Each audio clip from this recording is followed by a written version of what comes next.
جس شخص نے بھی یہ وظیفہ کیا ہے اللہ کے حکم سے وہ ضرور کامیاب ہوا ہے۔ بسم اللہ الرحمن الرحیم۔ دوستو السلام علیکم۔ جن لڑکیوں کی یا جن لڑکوں کے رشتے نہیں آ رہے تو ان کے لیے آج ایک بہت بہترین وظیفہ ہے، اس ویڈیو میں آپ جانیں گے انشاءاللہ۔ نکاح کرنا یہ حضور علیہ الصلاۃ والسلام کی سنت ہے اور تمام انبیاء کی سنت ہے نکاح کرنا، اور اس میں ثواب بھی بہت ہے، اور اس نکاح کرنے کی وجہ سے انسان بہت سی برائیوں سے بچ جاتا ہے۔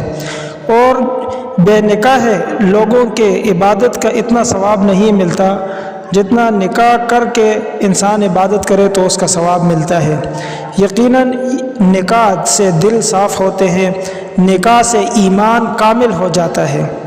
تو اس کے بارے میں ہم آج بات کریں گے کہ اگر آج کل یہ مسائل بہت پیدا ہو رہے ہیں کہ بعض لڑکیاں ایسی ہیں جن کے رشتے نہیں آتے، اور بعض لڑکے ایسے ہیں جن کے لیے کوئی ان کے مناسب کی لڑکی کا رشتہ نہیں ملتا، کئی عمریں گزر چکی ہیں، کافی عمریں گزر چکی ہیں، وہ گھروں میں بیٹھی ہیں، رشتوں کے انتظار میں بیٹھی رہتی ہیں۔ تو ایسی بہنوں کے لیے اور ایسے بھائیوں کے لیے یہ اسپیشل وظیفہ ہے، مختصر ہے لیکن توجہ سے، دھیان سے، یقین سے جو کرے گا اس کا کام ہوگا انشاءاللہ۔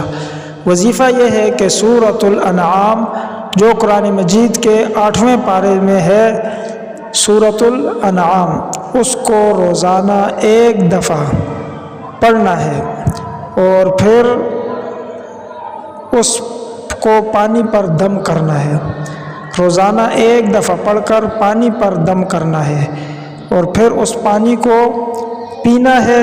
پھر جو پانی بچ جائے وہ اس پانی میں ملا دیں جس سے آپ غسل کرنا چاہتے ہیں، تو اس میں ملا کر اس سے غسل کر لیں۔ ایسے آپ کرتے جائیں، سورۃ الانعام پڑھنا ہے اور کچھ بھی نہیں کرنا۔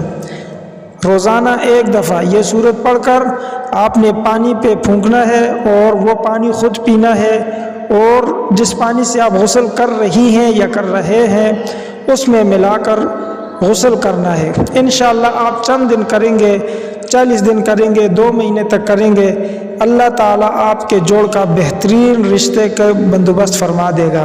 چاہے آپ مرد ہیں یا عورت ہیں، دونوں یہ عمل کر سکتے ہیں، لیکن عمل تب ہی کام کرتا ہے جب انسان کا یقین کامل ہو کہ یہ عمل مجھے فائدہ دے گا۔ اور نماز شرط ہے، اللہ کی طرف توجہ شرط ہے، اور اللہ سے مانگنا شرط ہے۔ دوسری بات یہ ہے کہ وظیفہ کرنے کے ساتھ ساتھ کوشش بھی کرنی ہوگی۔ یہ نہیں ہے کہ صرف وظیفہ شروع کر کے آپ بے فکر ہو کے بیٹھ جائیں، نہیں، وظیفہ بھی کریں گے، ساتھ میں کوشش بھی کریں گے۔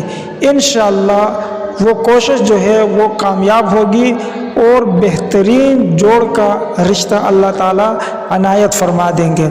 تو اس کے لیے کوشش کیا ہوتی ہے؟ کوشش یہی ہے کہ انسان کسی کو بتائے، یا رشتہ بھی ڈھونڈنا ہوگا۔ کوشش کا مطلب رشتہ بھی ڈھونڈنا ہوگا، معلومات کرنی ہوں گی۔ جیسے ہی اچھا رشتہ آئے تو فوراً ہاں کر دیجئے۔ تو یہ سورہ انعام کا عمل بہت مجرب عمل ہے، آزمایا ہوا عمل ہے بزرگوں کا، تو اس لیے یہ آپ کر کے دیکھیں، انشاءاللہ اس سے آپ سب کو فائدہ ہوگا۔ جو بھی یہ کرے گا اس کو انشاءاللہ فائدہ ہوگا، اور جنہوں نے کیا ہے ان کو بھی اللہ تعالیٰ نے اس کا فائدہ دیا ہے۔